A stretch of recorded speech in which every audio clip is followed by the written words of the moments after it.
बुद्ध का जन्म हुआ, इसी दिन बुद्ध ने ज्ञान प्राप्त किया, इसी दिन बुद्ध का परिनिर्वाण हुआ। इसलिए इस बुद्ध पूर्णिमा को सारी दुनिया में बहुत बड़ा महत्व दिया जाता है।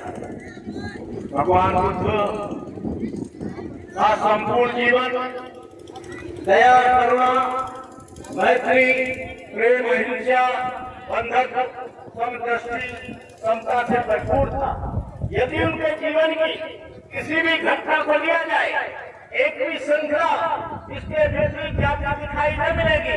क्या निधन, क्या धनी, क्या मूर्ख, क्या विद्वान, उनके प्रभाव में कौन नहीं बहा। करुणा से द्रवित होकर रोगियों की सेवा की, क्षुधार्तों को भोजन दिया और अंगुलीमाल जैसे शस्त्रधारी डाकू को बदल दिया। मैं उस महापुरुष का भी ऋणी हूँ जिसने हमें बुद्ध के धम्म से अवगत कराया है। हम धर्म को नहीं जानते थे, लेकिन हमारा प्राचीन धर्म जो जीवन है ये चमार से बना है। चमार का मतलब है चमार और चमार का मतलब है जीवन। ये अब रंग होता गया, समय निकलता गया, कालांतर में बदलता गया। जितने भी मूल निवासी यहाँ के लोग हैं, जितने भी बैकवर्ड हैं, जितने भी शुरुआत हैं, जितने भी यादव हैं, जितने भी कुर्मी हैं, जितने भी पाल हैं, जितने भी राजपूत हैं, सारे के सारे लोग बुद्धिस्ट हैं। ये वीडियो डालना है ना, इनका बहुत चलता है इनका। लेकिन और धर्म को इस तरह से विकसित किया, भगवान बुद्ध को लाने के लिए बाबा साहब ने 35 वर्ष तक लगातार अध्ययन किया।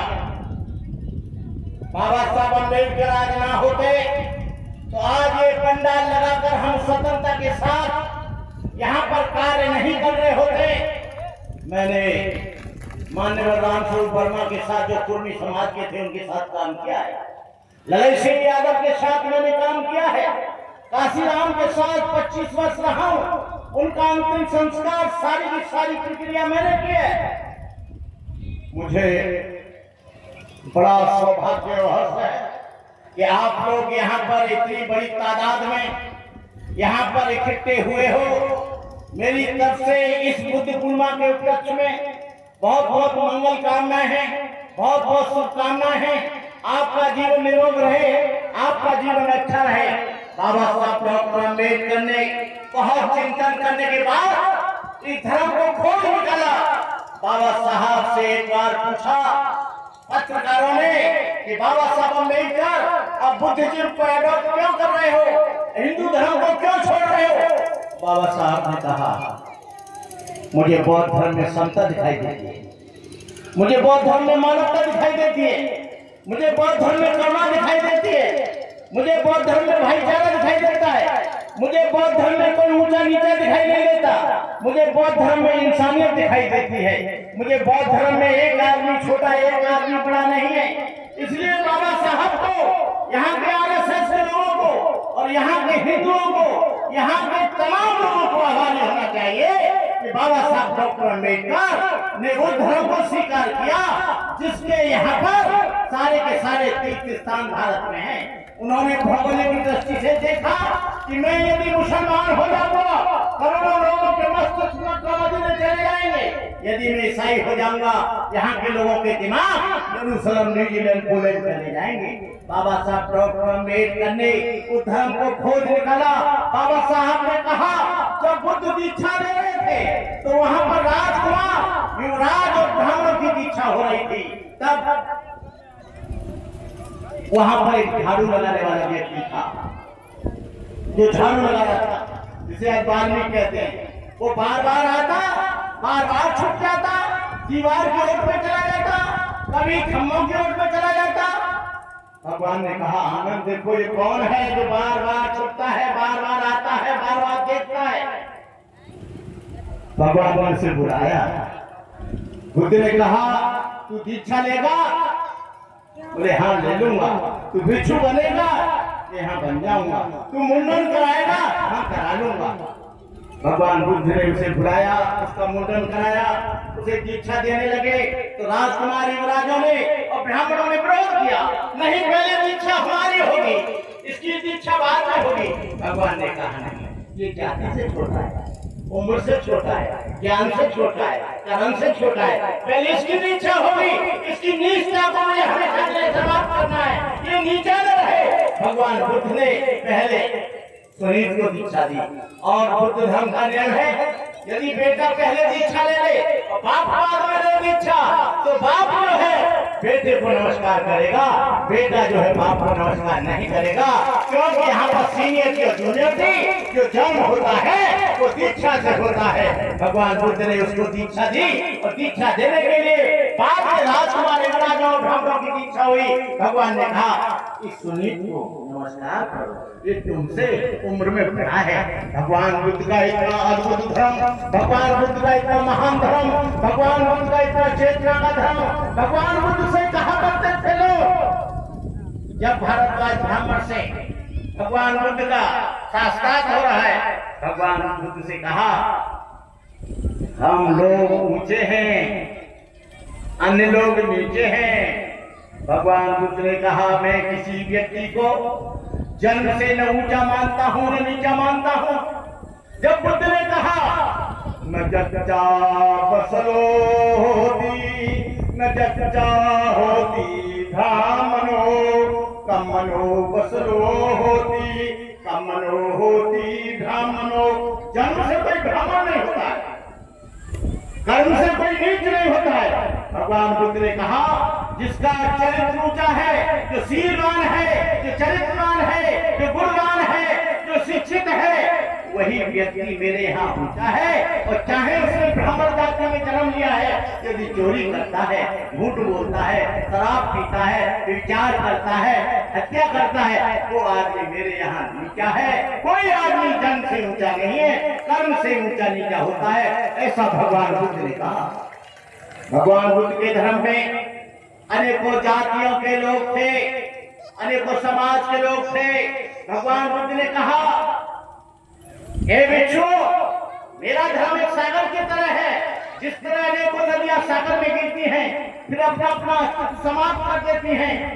इसलिए भगवान बुद्ध का जो संघ था एक समुद्र की तरह था, उसमें राजा महाराजाओं के सपुत्र थे, राजकुमार युवराज थे, रईस थे, क्षत्रिय सरदार थे, ब्राह्मण थे, चांडाल थे, शूद्र एवं वैश्य थे, अंगुलीमाल जैसे लोग थे जो डाके डालता, नित्रादि लोगों का खून करता।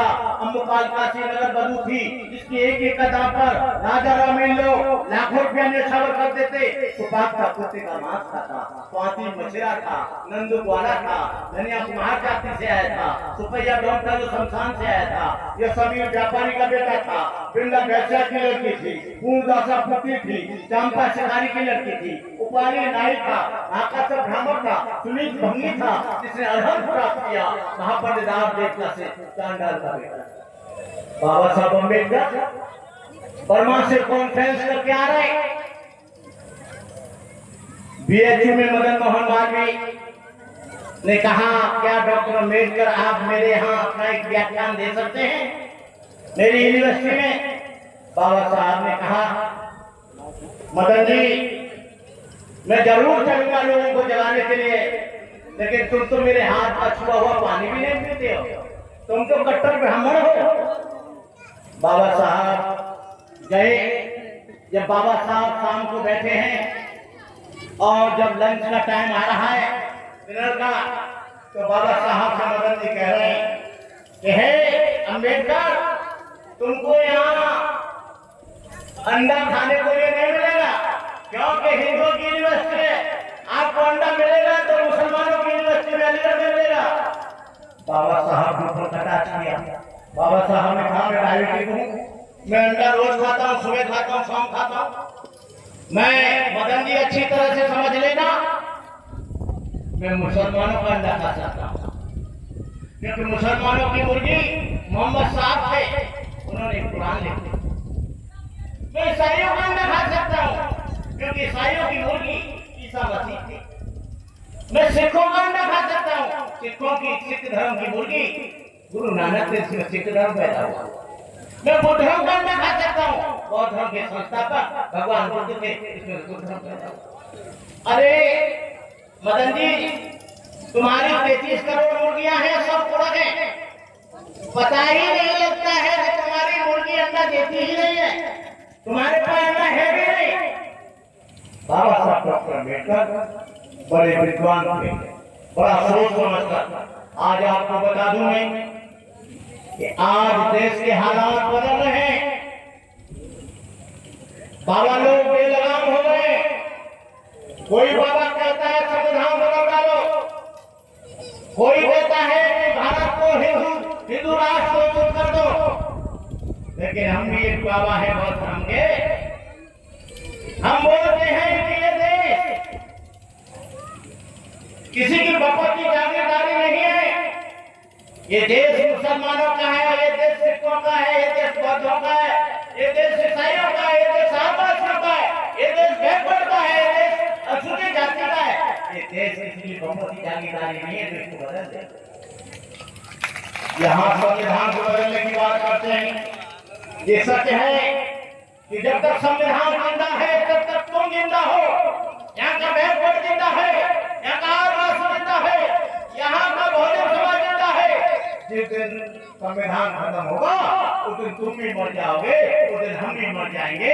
ये जो मृत्यु हो रही है ये संविधान की देन है। हम जो अच्छे कपड़े पहन रहे हैं ये संविधान की देन है। हम जो कारण ढूंढ रहे हैं ये संविधान की देन है। उनका संविधान तो क्या कहता है?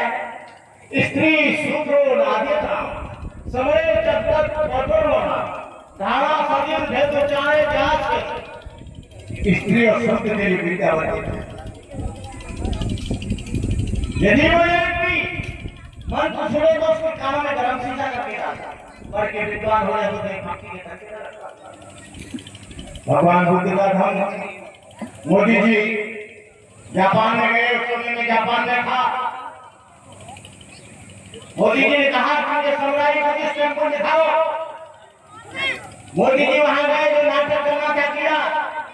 कोरिया में गए, कोरिया में देखा। थाईलैंड गए, थाईलैंड में देखा। श्रीलंका में गए, श्रीलंका में देखा। वहां कहते हैं कि मैं बौद्ध राष्ट्र से आया हूं और यहाँ कहते हैं कि हिंदू राष्ट्र बनाओ। ये तुम्हारी जो है मानसिकता। अरे मोदी जी तुमको पता होना चाहिए, ये मैं खुलेआम कह सकता हूँ, कोई भी डिबेट कर सकता है।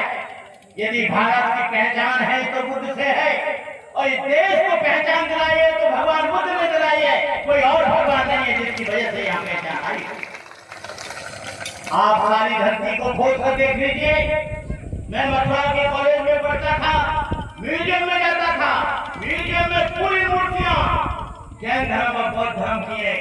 कनिष्क पीरियड की, कुषाण कालीन, गुप्ता पीरियड की एक भी मूर्ति इसमें किसी की नहीं है।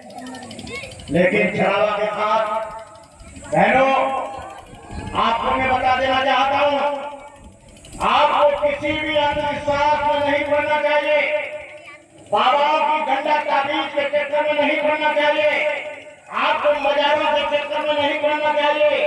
आपको हाथ दिखाने के चक्कर में नहीं पड़ना चाहिए। आपको बाबाओं की भविष्यवाणी के चक्कर में नहीं पड़ना चाहिए। भगवान बुद्ध का धर्म झाड़ फूक का धर्म नहीं है, गंडा ताबीज का धर्म नहीं है। भगवान बुद्ध का जादू टोना का धर्म नहीं है। भगवान बुद्ध का धर्म है कि तुम जैसा भी करोगे वैसा तुम भरोगे। और स्वर्ग और नरक यही है। तुम किसी की सर में ईंट मार के देखना, तुरंत आपको पुलिस पकड़ के ले जाएगी। तुम किसी बहन को छेड़कर देखना, उसका कर्म सत्कार दिखेगा।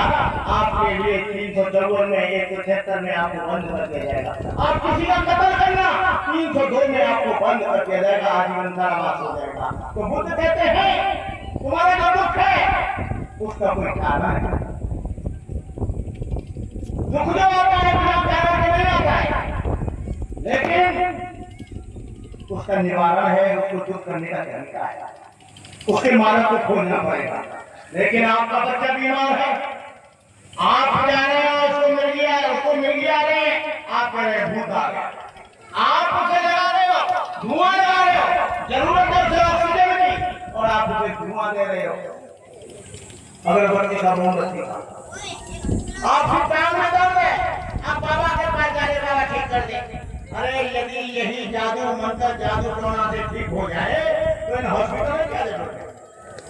ये हॉस्पिटल सब बंद कर दिए जाए।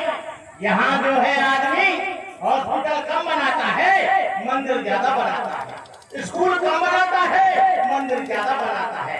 स्कूल से साइंटिस्ट पैदा होगा, इंजीनियर पैदा होगा, डॉक्टर पैदा होगा, इंजीनियर पैदा होगा, आईपीएस पैदा होगा, आईएएस पैदा होगा। मंदिर से मूर्ख पैदा होगा, घंटाए जाने वाला। आपने देखा होगा मंदिरों के सामने लंबी चौड़ी 25 साल से मैं बुद्ध गया के मंदिर पे देख रहा हूँ भीख मांगने वालों को। सबसे पहले तो उनका दूर होना चाहिए। यदि मंदिरों में केवल फूल चढ़ाना शुरू कर दें और मंदिरों में पैसा देना बंद कर दें तो सारे पुजारी एकदम भाग जाएंगे। लेकिन आपको वो देखता है ये मांस बेचने वाले का क्या है कि फूल लगा के दिया जा रहा है तो उसको लेता है। आप कैसे करेगा मैं बताता हूँ। आप बहुत अच्छी तरह से सुन लीजिए, ये बातें आपको कहीं नहीं मिलेंगी। कथा भागवत में आपको अंधविश्वास मिलेगा। आपका दुख कटेगा शिक्षा से, आपका दुख कटेगा एजुकेशन से, आपका दुख कटेगा बुद्धि की तत्ता से, आपका दुख कटेगा ज्ञानवान होने से। आप अपने बच्चों को भूखा रह लेना, प्यासा रह लेना, सोने की जंजीर मत पहनना, बड़े से मकान में मत रहना, बड़ी सी गाड़ी मत चलाना, लेकिन अपने बच्चे को engineer, doctor, IAS, IPS, higher education जरूर देने का काम करना। आपको बताएं एक जमाना होता था कि सबसे ज्यादा आईपीएस और आईएएस यहाँ के इटावा के हुआ करते, इटावा के सबसे ज्यादा। लेकिन आज देख रहे हैं कि इटावा में आईएएस से बहुत कम होते जा रहे हैं। इटावा के लोगों ने दूसरा मैं आप लोगों से कहना चाहूंगा, बहुत जमीन की बात करना चाहता हूं। आप इस चक्कर में मत रहो कि हम इतने ऊंचे चमार हैं, हम इतने ऊंचे शेड्यूल कास्ट हैं, तुम इतने नीचे शेड्यूल कास्ट हो, हम इतने ऊंचे बैकवर्ड हैं, हम इतने नीचे बैकवर्ड हैं। अरे तुम सारे के सारे बैकवर्ड और शेड्यूल कास्ट हो, तुम आपस में भी जाते बोल रहे हो। मैं एक राजा राम दोहरे थे, मेरे शिष्य थे, एक राम लखन दोहरे, उनकी बेटी का ऑपरेशन मैंने करवाया था मनु का। तो उनकी आई बोलते कि ताई बोलते, दादी को क्या बोलते भैया। तो हमने कहा माता जी कि सुनीता की शादी हम एक जाकर लड़का कर, अरे जाकर तो बहुत नीचे हो तो बहुत करे, हमें कितने नीचे हो तो 50 गज 100 गज 300 गज सुना। तो हमने कहा हम जाकर भी लड़की कराए देते। उन्होंने कहा ना ये छोटी जात हो करें। ये सब इन लोगों ने आडंबर पाखंड कर दिया है। सबसे पहले हमने शादी यहाँ पर जो कराई वो महारानी दोहरे की कराई, सबसे पहले शादी। क्या कहा ये आपस के भेदभाव को मिटाकर जुल्म सबका बराबर है, अंधविश्वास सबका बराबर है, धर्म सबका बराबर है, उत्पीड़न सबकी बराबर है। तो आप लोगों से मेरा कहना है, मैं कहना नहीं चाहूंगा, यहाँ एक आदमी है प्रोफेसर, उस प्रोफेसर ने इस कार्यक्रम को फेल करने के लिए एक चोरी का जोड़ लगा लिया और उसने मुझे फोन किया कि ये घंटे मेरे पास नहीं आना है और ये घंटा जो है इसका जीवन कारूंगा। हमको आपको जानते हैं घंटे करुणा करने उनको जो कुछ सुनाना था सब सुना दिया। मैंने कहा मैं आ रहा हूँ कि नहीं, और एक नहीं मैं मालगर लेके आ रहा हूँ, 250 का चीज बुला लेना अपने गुंडों को। जो आदमी इस तरह की जिसके अंदर भावना है वो व्यक्ति कभी घंटे तेरे पास क्यों आएगा, तू कोई बहुत लाशा है क्या? ये बहुत धर्म किसी की पपौती नहीं है। जितना अधिकार तुम्हारा है उतना अधिकार घंटे करुणा करता है, जितना अधिकार तुम्हारा है उतना अधिकार एक झाड़ू लगाने वाले का है। यहाँ पर कोई ऊंचा कोई नीचा नहीं होता है।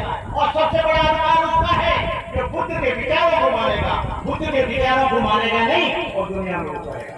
आज कहीं दूसरी जगह कार्यक्रम हो रहा, मैंने उसे कहा कानपुर में सम्मेलन होने वाला था, कानपुर में बोल अम्बेडकर जयंती, रोशनलाल जी यहाँ पर बैठे। मैंने कहा ये उस दिन आएगा, मैं नहीं आऊंगा, मैं नहीं आऊंगा।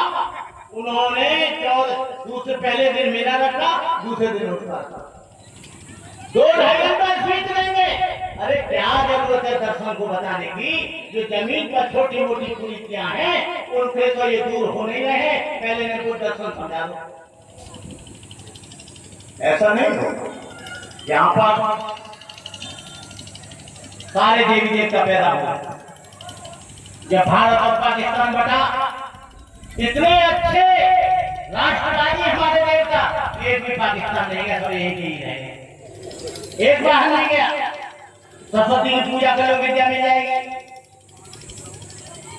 सबसे ज्यादा सरस्वती विद्या बांटने वाली आज पैदा हुई। विदेशों में, जापान में, थाईलैंड में, अमेरिका में कहीं पैदा नहीं हुई।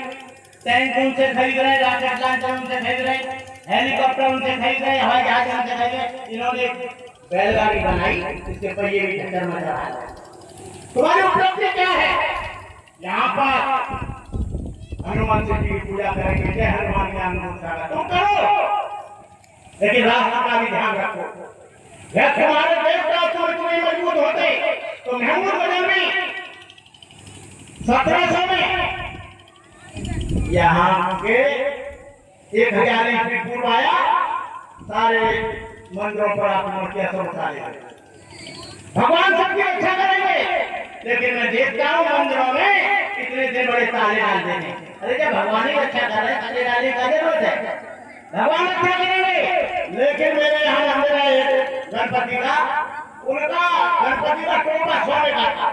वो क्या हमको बोल देंगे, उसे ले गए और सुबह ढूंढ रहे, दुनिया में लोगों को पूजा कर रहे, बचाओ महाराज हमारी रक्षा करो। और रक्षा ऐसी हुई कि उन्हीं का टोपा गया। ये मेरे यहाँ एक गुप्ता जी है, उनकी पत्नी करवा चौथ का व्रत रखती और रोज पति से झगड़ा करती। तो उन्होंने व्रत किया, तो शाम को जो चंदा देखते हैं, क्या देखते खाली में, तुम्हें ज्यादा मालूम होगा। तो नहीं है, लेकिन मैं कहता हूँ, तो उसने धोती नहीं लाया, ना कान की कुंडल लाया, ना कुछ छोटा खाने के लिए। तो वो हमारा पीठ हो रही है। तो मैंने कहा भंते देखना ये कैसे हत्या हो रही है, ये लाभ देखू था। मैंने कहा ये कौन सी करवा चौथ है भाई? मैं गया हुआ, बोले भंते जी ये इसने मुझे पागल कर दिया है। मैं क्या हुआ कि मेरी लंबी आयु में ये कामना कर रही है और मेरे पे पैसा नहीं है, मेरे से कान का कुंडल मांग रही है, मेरे से धोती मांग रही है। तो मैं ये धोती और कान के कुंडल का हो गया, उसको बोलने लगेगा नहीं तो पहले मर जा। तो ये अंधविश्वास के कारण बहनें आती है रक्षाबंधन पर। हमारी एक बहन आती थी, ताऊ की लड़की, हम 17-18 भाई थे। वो उस समय 300 रुपया का सामान लाई, 17-18 भाई सबको खिलाया। हम लोग तो छात्र थे, तो खाई नहीं, तो हमने हमारे पिताजी ने चवन्नी दी, हमने दे दे। तो सारे भाइयों ने चवन्नी दे के 2.5 रुपया आया, तो बहन को पड़ गया घाटा। दूसरी साल हमने कहा बहन जी आने गए, हमने आ रहे, हमारा घाटा पड़ गया। अरे मैंने कहा तू भाइयों को खिलाने के लिए आ रही थी, तेरे घाटे के लिए व्यापार कर रही थी क्या? मैंने कहा तू व्यापार करने आई है। तो सारे रिलेशन कॉमर्शियल हो गए, कॉमर्शियल। ये अंधविश्वास के चक्कर में आप ना पड़े, अपने आप को मजबूत बनाएं, अपने बच्चों को अच्छी शिक्षा दें। भगवान बुद्ध से एक बार पूछा गया,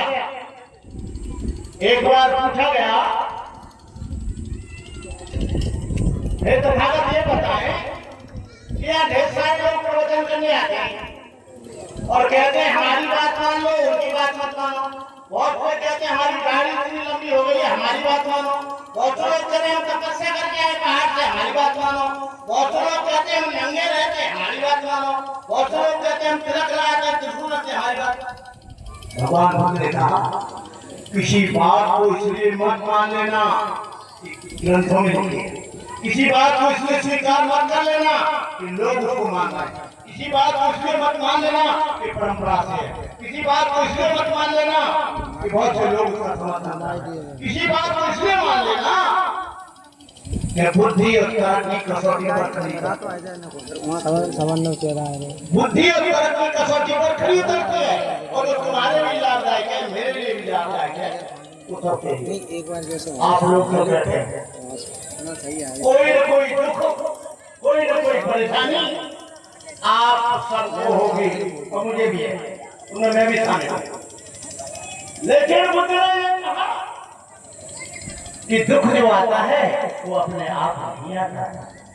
दुख का स्थिति दो तरफ जाती है, एक तरफ जाएगी रिश्ते नातेदारों की तरफ, भाई की तरफ, बेटे की तरफ, पति की तरफ, नाना की तरफ, मामा की तरफ, माता की तरफ, पिता की तरफ, ननद की तरफ, लड़की की तरफ, लड़का की तरफ। वो क्या है, लड़की की शादी नहीं हो रही है, लड़का की नौकरी नहीं लगी है, पति का धंधा चौपट हो गया है, उसके प्रति मुझे ज्यादा मोह है, वो हमें छोड़कर चला गया है, ये हो गया परिवार। और एक होता है एक्सटर्नल। एक्सटर्नल क्या है, उसका मकान बड़ा है, ए बच्चों चलो हटो, ए हटो जाके चलो। बहुत से लोग इसलिए परेशान रहते हैं, उसके पास बड़ा मकान है, मेरे पास मकान नहीं है, उसके पास घर बड़ा है, मेरे पास घर नहीं है, उसके पास मोटरसाइकिल है, मेरे पास मोटरसाइकिल नहीं, उसके पास बड़ी गाड़ी है, मेरे पास गाड़ी नहीं है। दुखो आपको आनंद में रहना चाहिए, कभी पॉजिटिव मत सोचो। जो दूसरों को देखकर द्वेष करेगा उसका कभी उन्नति नहीं होगी।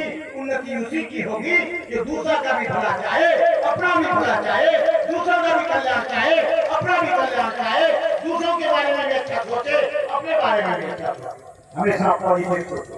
इसलिए बुद्ध ने कहा मनोपुब्बकमा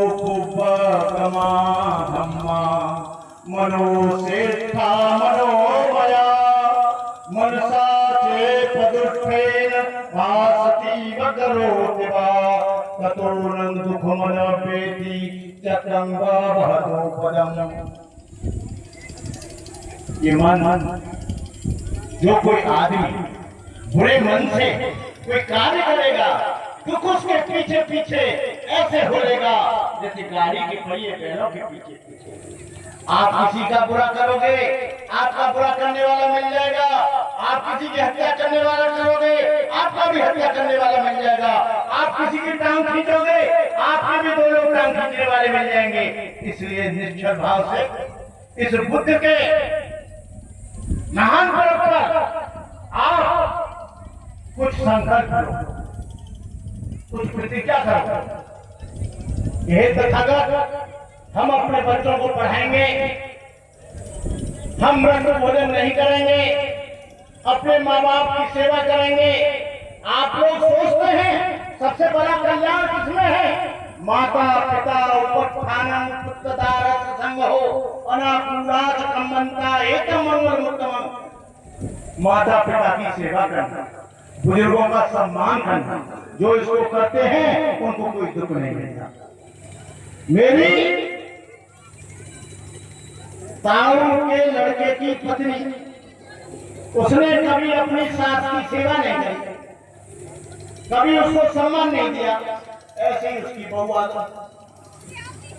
अब मेरे से कहती है भंते जी देखो मेरी कोई नहीं सुनता है, तुम भी तो नहीं सुनती।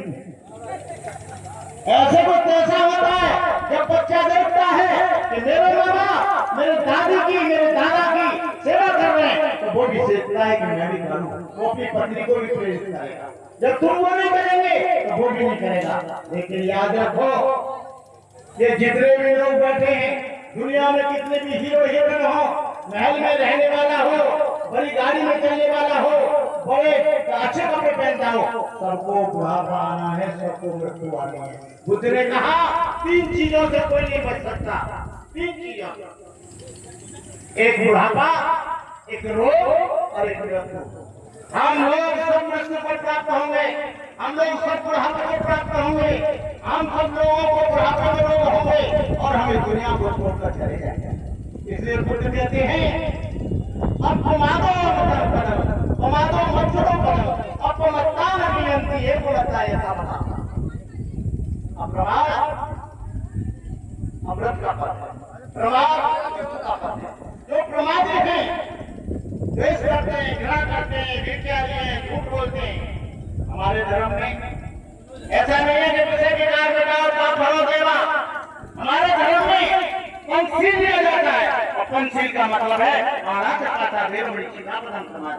मैं प्राणी मात्र की हत्या नहीं करूंगा, मैं चोरी नहीं करूंगा, मैं व्यभिचार नहीं करूंगा, मैं झूठ नहीं बोलूंगा, मैं नशीले पदार्थ ग्रहण नहीं करूंगा। उसी से तुम्हारा कल्याण होगा। जिस घर में एक आदमी दारू पीता है वो घर पूरा का पूरा बर्बाद हो जाता है। दारू पीने का परिणाम उसकी औलाद तक को भोगना पड़ता है, कई पीढ़ियों तक भोगना पड़ता है। इसलिए बुद्ध ने कहा तुम दारू से शराब से हमेशा भयभीत रहना। बहनों और भाइयों, आज ये बहुत पवित्र दिन है और इस दिन पर आप संकल्प लें। मुझे बड़ी खुशी हुई, मैं इतने दूर से चल कर आया, आप लोगों ने मुझे ध्यान से सुना। आप लोग कोई भी पैसा किसी को मत दो। आप जो महिला टीचर्स हैं वो लोग अपने जीवन में थोड़ा सा चंदा इकट्ठा करें, पैसा इकट्ठा करें। उस पैसे से जो गरीब बच्चे हैं जो पढ़ नहीं पाते, जिनके जीवन में अभाव है, किताब नहीं खरीद पाते, बैग नहीं खरीद पाते, कपड़े नहीं खरीद पाते, ऐसे ज्यादा छाट सको तो 10 बच्चे छाटो और उनको गोद लेकर आप पढ़ाने का काम करो, तो उसमें इंजीनियर बनेगा, डॉक्टर बनेगा, कुछ भी बनेगा। यहाँ का एक और बच्चू है, वो उसे और कोई जगह नहीं मिलती, वो केवल अम्बेडकरवादियों में ही जाता है। मैं उससे कहता हूं कि दूसरी जगह भी जा, इस धर्म की जरूरत बैकवर्ड को भी है, अन्य लोगों को भी है, लेकिन उसने इस समाज को अम्बेडकरवादियों को एटीएम समझ रखा। उसका मैंने भंडाफोड़ करके हमेशा के लिए स्कूल संस्था बनाएगा अपने नाम, ट्रस्ट में उसके इस परिवार के लोग होंगे, समाज से चंदा करेगा, स्कूल बनाएगा, बुद्ध विहार बनाएगा, लेकिन बनने के बाद वो उसी के परिवार का होगा। ऐसे लोगों को चंदा मत दो, उस संस्था को देखो, इस संस्था में कौन है। ऐसे ढेर सारे बहुत बिच्छू पैदा हो गए हैं जो लोग चंदा करते हैं। मैं कहा करता हूँ रिटायरमेंट वाला आदमी बहुत बिच्छू ना बने। जिंदगी भर तो तुमने बच्चे पाले, जिंदगी में नौकरी करी, सारा पैसा का घर में दिया, अब भंते बन के और डाले, उधर पेंशन भी ले रहे हो, उधर दक्षिणा भी ले रहे हो, एक साइड बिजनेस और शुरू कर दे। ऐसे बहुत बिच्छुओं को जो 60 साल के बाद यहाँ बेबसी और लाचारी में बिच्छू बन रहे हैं, जो चीज टूट जाती है, खराब हो जाती है, उसे कहाँ डाला जाता है? कबाड़ खाने में। बौद्ध धर्म ऊर्जा का धर्म है, बौद्ध धर्म सेवा का धर्म है, बौद्ध धर्म उपदेश का धर्म है, बौद्ध धर्म बुद्धि का धर्म है, बौद्ध धर्म ज्ञान का धर्म है। हम लोग 10 साल तक अपने गुरु के अंदर में महाबोधि सोसाइटी में, थाई की सोसाइटी में, जापान की सोसाइटी में रहे, लेकिन आज क्या है? आज चीवर पहना, कल से उसका रोजगार शुरू हो गया, कल से धंधा शुरू हो गया, धंधे कहलाने का अधिकारी हो गया, हाथ जोड़ के दक्षिणा लेने का अधिकारी हो गया, पैसा लिया, बिस्कुट मिला, कपड़े मिले, दारू मिला, तो सब घर दे दिया। ऐसे लोगों से मैं हमेशा इस चीज का प्रयोग करता आया हूँ। मैं थाईलैंड गया, थाईलैंड में क्या नियम है? 5:30 बजे वहां का उपासक वहां का गायक खाना बना के लाता है, और भिक्षुओं के लिए लाइन से लाइन, 1 किलोमीटर लंबी लाइन, माताएं, बहनें, नौजवान, बच्चे सब खड़े हो जाते हैं। हमने कहा हमारे भारत में कैसा है? हमने पूछा ऐसा क्यों है, ऐसा क्यों है? उन्होंने कहा बंदे जी, किसी का लड़का भिक्षु हो गया, किसी का भतीजा भिक्षु हो गया, किसी का भांजा भिक्षु हो गया, किसी की भांजी भिक्षु हो गई है, तो वो हर भिक्षु में अपना बेटा, अपना भाई, अपना परिवार बनता है। इसलिए ये उनकी जिंदगी है। यहाँ तो किसी का बेटा बनता नहीं, यहाँ तो बुढ़ा आ जाता है बन के तुरंत आ जाता है, वो अपने नाती को नहीं बनाएगा, वो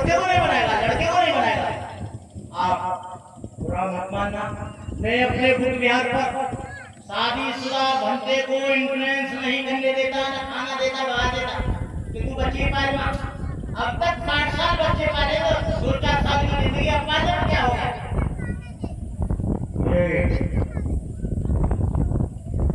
ऐसे लोग जब तक नौजवान नहीं आएगा, युवक नहीं आएगा, मुझे खुशी हो रही है, कहने में कोई एतराज नहीं है।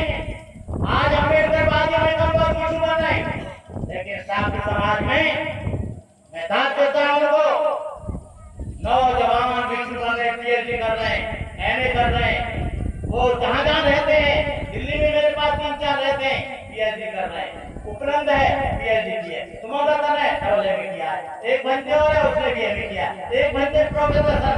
इस तरह से क्रम आगे जाएगा जब तक आप लोग, क्योंकि बुढ़ा आदमी धर्म सीख नहीं सकता, उसके लिए टाइम चाहिए। हमारे यहाँ जो तृप्ति कहा जाता है वो सबसे महत्वपूर्ण ग्रंथ है। तृप्ति का मतलब 3 प्रकार, अवधम पिटक, विनय पिटक, सुत्त पिटक। फिर उसमें अलग-अलग खंड है, अमूतन निकाय, निकाय, सप्तकाय, मणि निकाय, फूलों निकाय। फिर उसके बाद में और है दंपति, फेरी गाताएं, विष्णु मंग है, इस तरह से सारे। जब तक उनको नहीं जानता, बहुत से लोग कहते हैं नकली भिक्षु असली भिक्षु की पहचान कैसे हो? मैंने कहा उसको तुरंत पूछो कि प्रति समुत्पाद क्या है, बुद्ध की 10 पारमिताएं क्या है, बुद्ध का अष्टांगिक मार्ग क्या है। यदि उसको वो आता है तो असली बनते हैं, नहीं आता है तो नकली, केवल पेट भरू बनते हैं, रोटी खाओ बनते हैं, दक्षिणा ले बनते हैं, फल लेने वाला भिक्षु है, साबुन लेने वाला भिक्षु है, टूथपेस्ट लेने वाला भिक्षु है, कपड़ा लेने वाला भिक्षु है। इससे ज्यादा मैं आप लोगों से मिलकर बहुत प्रसन्नता हुई। आज का दिन इतना पवित्र दिन है, आप लोगों को तहे दिल से, मन से आप लोगों को आज इसमें दान दिया और देते भी रहते हो, देना भी चाहिए, क्योंकि हम लोगों का कोई घर नहीं है, कोई परिवार नहीं है, कोई नौकरी नहीं है, कोई हम लोगों का कोई आदान प्रदान नहीं है। हम लोगों का जीवन उपासना से चलता है और ये बुद्ध रूपी रथ एक रथ है, एक पहिया उपासक का है, एक पहिया उपासक का है, दोनों बराबर चलेंगे। यदि गुरु जैसे शिक्षा देगा तो भिक्षा मिलेगा, और गुरु अच्छा होगा तो शिष्य भी अच्छा होगा। यदि गुरु शीलवान है तो शिष्य भी शीलवान होगा, यदि गुरु विद्वान है तो उसका शिष्य भी विद्वान होगा। इसलिए मैं भिक्षुओं से और मुख्य रूप से उपासकों से भी कहना चाहूंगा, बहनों से भी कहना चाहूंगा, और धर्म किसी की बपौती जागीरदारी नहीं है। भिक्षु नहीं है तो आप शादी करो, भिक्षु नहीं है तो आप शादी लगाओ, भिक्षु नहीं है तो आप पूजा पाठ करो, भिक्षु नहीं है तो महिला मंडल उस काम को आगे करें, उपासना लोग करें, बोधाचार्य आगे करें, उसको करते रहे। मैं ये नादेन जी, रोसललाल जी हैं, कानपुर से आए हैं, बड़े अच्छे उपासक हैं। मेरे रहने की जगह कहीं नहीं थी, वो मुझे तुरंत अपने घर ले गए। मैंने कहा आप मुझे जानते नहीं हो? बोले भंते जी हमने आपको यूट्यूब पे 10 साल से सुना है। तो मेरा ढेर सारा स्पीच यूट्यूब पर है, यूट्यूब पर भंते करुणाकर लिखेंगे तो संविधान हर सब्जेक्ट के ऊपर मेरा स्पीच होगा। मैं आप लोगों को और मुख्य रूप से भंते विजय को और यहाँ के इस बच्चे ने एक प्रयास किया, कम से कम इतने लोग तो उसने इकट्ठे करे, इतने लोग तो उसने बुलाए, लेकिन इनका विरोध भी बहुत हुआ। विरोध इतना हुआ लेकिन वो रुका नहीं। विरोध किसने किया? एक पढ़े लिखे आदमी जो अपने आप को बहुत कहता है, जो बड़े बड़े मंचों पर सम्मान पाता है, जो बड़े बड़े मंचों पर अपना तकरीर देता है। अरे एक भिक्षु काम कर रहा है, केवल तुमको पूछना जरूरी है, तो भिक्षु के पास, भिक्षु तुम्हारे पास क्यों आ जाओ? तुम लाखा हो क्या या फिर राजा हो? भिक्षु नहीं आएगा। लेकिन इतना बड़ा प्रोग्राम हुआ, आप लोगों ने बड़े ध्यान से सुना। सीमा बहन और कौन कौन सी बहनें हैं, इनकी जो मंडली है, मैं उनको भी आशीर्वाद देता हूँ, उपासक संघ को भी आशीर्वाद देता हूँ। मैं आया, आपने मुझे बड़े अच्छी तरह से सुना, ढेर सारी बातें हैं। ये बर्तन 1 किलो का है, 2 किलो जब होने लगता है तो बाहर निकलने लगता है। जो मैंने बताया है उसी पर आप चलने का प्रयास करें। जय भीम, नमो बुद्धाय, जय भारत। बाबा साहब की अनुकंपा से, बुद्ध की अनुकंपा से आपका जीवन अच्छा हो, सुखद रहो, सुखी रहो। और मैंने सोचा मेरे बुद्ध विहार में तो कार्यक्रम होता ही है, अब मुझे बाहर निकलना चाहिए। अपने बुद्ध विहार की जिम्मेदारी अन्य लोगों को देकर, अभी वहाँ खाना वाना बढ़ रहा हुआ, सब होगा तो चल रहा है। और आप लोगों के लिए बहुत आशीर्वाद, बहुत मनोकामनाएं सभी बहनों के लिए। और बहनों से मेरा निवेदन है कि वो अंधविश्वास में ना रहें, अपने बच्चों को पढ़ाएं, अपने पति के साथ कोऑर्डिनेशन करके जिए, अपने परिवार को साथ लेकर चलें, अपने सास ससुर की सेवा करें, अपने से बड़ों का कहना माने, उनका आदर करें। यही बौद्ध धर्म में व्यवहारिक धर्म है ये। और यदि आप ये सब नहीं करते हो तो आप बुद्धिस्ट नहीं हो, बुद्धिस्ट भी नहीं हो, अम्बेडकरवादी भी नहीं हो, कुछ नहीं हो। इसलिए जय भीम। भगवान बुद्ध की, भगवान बुद्ध की, बाबा साहब अम्बेडकर, बाबा साहब अम्बेडकर। ये है। दूसरा, कोई भी बहुत भिक्षु रसीद लेकर आता है, उसे धन्यवाद। उसकी संस्था को देखो जैनून है कि नहीं। आज बहुत भिक्षुओं ने रसीद छपा ली है, कोई स्कूल की, कोई बुद्ध विहार की, कार्यक्रम की तो ठीक है, जो अस्थायी कार्यक्रम है, सम्मेलन है, उसके लिए तो देना ठीक है। लेकिन उस संस्था को देखो, उसके बायलॉज को देखो, फिर उसके रजिस्ट्रेशन को देखो कि उसमें कौन कौन लोग सदस्य हैं। देखें कि अपने घर के लोग सब रख लें। अध्यक्ष बाप है तो बेटा कोषाध्यक्ष है, बेटा कोषाध्यक्ष है तो माँ जनरल सेक्रेटरी है, माँ जनरल सेक्रेटरी है तो भैया उपाध्यक्ष है। और वो सब उसे कर रहे हैं और सारा रुपया लूट के अपने घर में बिल्डिंग उनकी, पैसा उनका, समाज का पैसा और संपत्ति उनकी। ऐसा काम करने से रोकिए और पूरा निरीक्षण परीक्षण करिए भिक्षुओं का। इन्हीं शब्दों के साथ जय भीम, नमो बुद्धाय। धनते धम्मविजय जी को मेरा आशीर्वाद, शुभकामनाएं। अभी आप लोगों ने काफी